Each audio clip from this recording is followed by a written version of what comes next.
जगण्याचे देवा लाभो ऐसे बळ दुर्गुणाचा बळ पहावेना।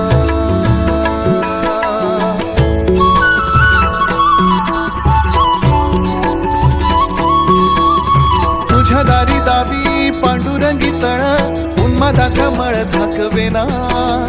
विठ्ठलाची आस वाढावी सरळ विषाचे गरळ टाकवेना।